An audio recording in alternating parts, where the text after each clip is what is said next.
বিশালদেহী এই গরুটির নাম ব্ল্যাক ডায়মন্ড। পা থেকে মাথা পর্যন্ত কুচকুচে কালো বলেই এই ষাঁড়টির নাম রাখা হয়েছে ব্ল্যাক ডায়মন্ড। গরুর নাম রাখছি ব্ল্যাক ডায়মন্ড।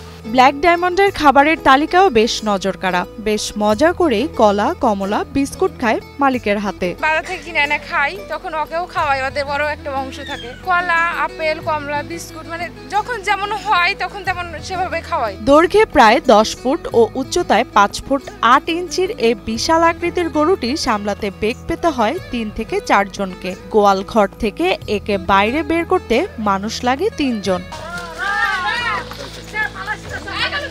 রাজশাহীর পবা উপজেলার ভবানীপুর গ্রামের খোসবর আলী ও তার স্ত্রী রাজিফা বেগমের ব্ল্যাক ডায়মন্ড এখন আলোচনার তুঙ্গে। রাজশাহীর সিটি হাট থেকে প্রায় 3 বছর আগে 8 মাস বয়সে ষাঁড়টি কিনেছিলেন খোসবর আলী। আমার এই গরুটা 3 বছর আগে কিনেছিলাম রাজশাহী সিটি হাট থেকে 1,50,000 দিয়ে। 3 বছর পালন করলাম। পালন করার পর এ পর্যায়ে আসছে। 3 বছর যাবৎ ধরে নিজের সন্তানের মতো করেই ব্ল্যাক ডায়মন্ডের দেখভাল করছেন খোসবর ও রাজিফা দম্পতি। মানে ও ধরেন আমাদের সংসারের একটা অংশ হয়ে গেছে। আমরা 3 জন, আমার স্বামী, ছেলে আর আমি, কিন্তু আমরা মনে করি যে হচ্ছে আমাদের আরেকজনও ছেলে আছে। 3 বছর পর মালিককে ছাড়িয়ে যাওয়া পাহাড় সম এই ষাঁড়টির ওজন এখন 30 মণ। আপনার লাইফ ওয়েট 1200 প্লাস আছে, ওই 30 মণের উপরে আছে। বান্ডেল থাকলে প্রতি সেনমানিতে টাকা বাঁচবে। বিকাশ সেনমানি বান্ডেল কিনে জিতুন প্রতি লেনদেনে।